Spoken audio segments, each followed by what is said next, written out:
Mes chers amis, chers frères et sœurs, rien dans la vie n'a de valeur sans prendre de risques. Rien.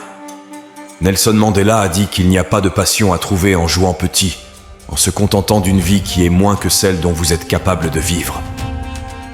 Maintenant, je suis sûr que dans vos expériences à l'école, en postulant à l'université et en choisissant votre filière, en décidant ce que vous voulez faire dans la vie, on vous a sûrement dit d'avoir un plan de secours, d'avoir quelque chose à quoi vous raccrocher, mon chéri. Mais je n'ai jamais compris ce concept d'avoir un plan de secours. Si je vais tomber, je ne veux pas tomber en arrière sur quoi que ce soit. Je veux tomber en avant. Je me dis qu'au moins de cette façon, je verrai ce que je vais frapper. Sans constance, vous n'arriverez jamais au bout.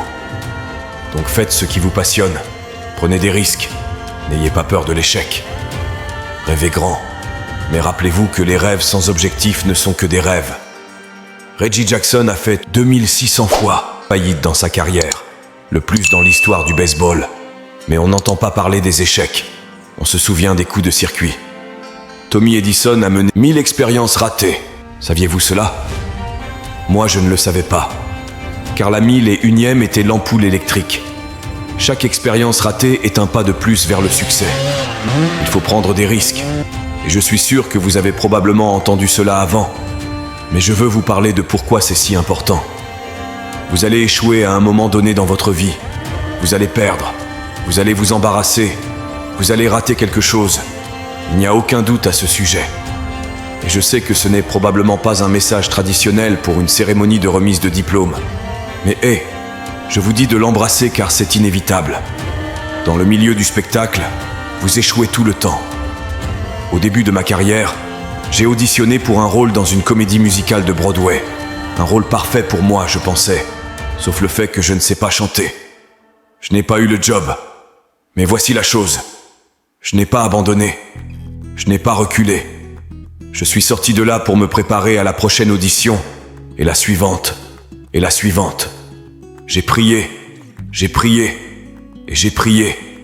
Mais j'ai continué à échouer, et échouer, et échouer.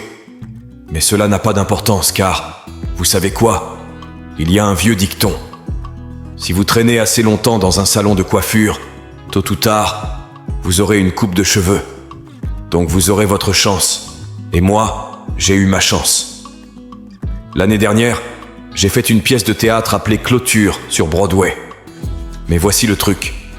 C'était au théâtre de la Cour. C'était dans le même théâtre où j'avais échoué lors de cette première audition, 30 ans auparavant. Le point, c'est que chaque diplômé ici aujourd'hui a la formation et le talent pour réussir. Mais avez-vous le courage d'échouer? Si vous ne faillissiez pas, vous n'essayez même pas. Je le répète, si vous ne faillissiez pas, vous n'essayez même pas.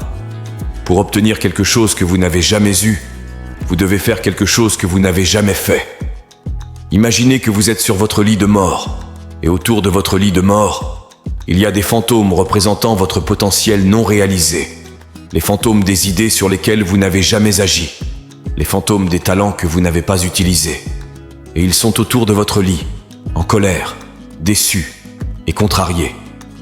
Ils disent « Nous sommes venus vers vous, car vous auriez pu nous donner vie, disent-ils.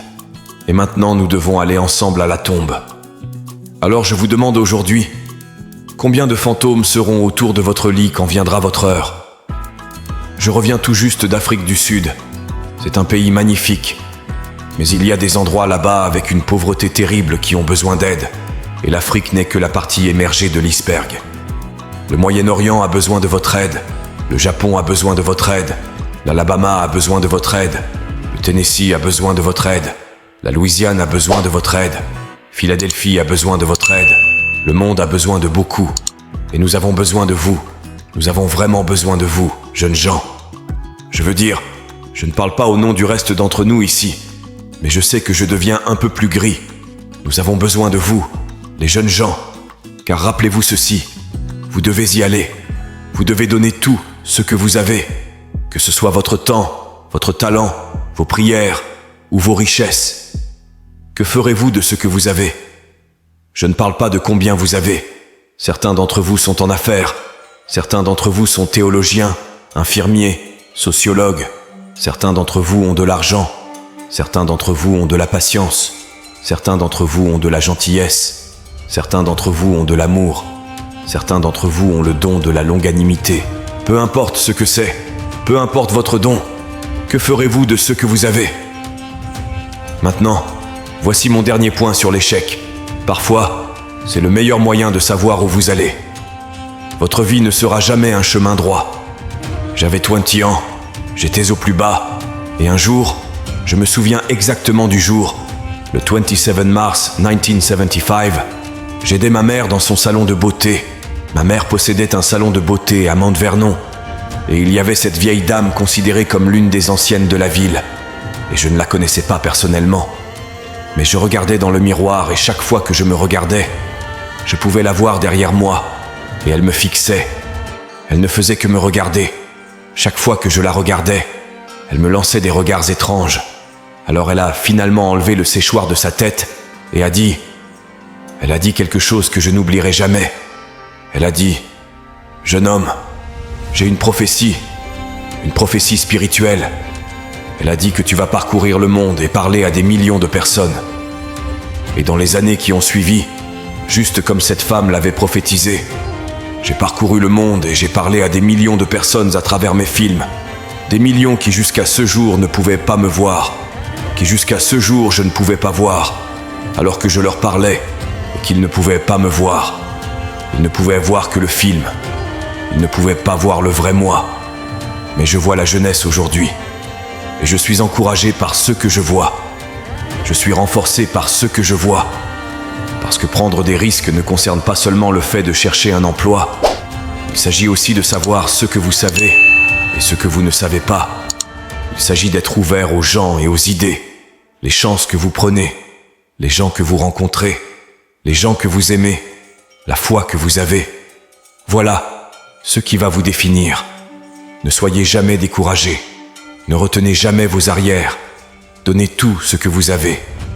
Et quand vous tomberez tout au long de la vie, rappelez-vous ceci, tombez en avant.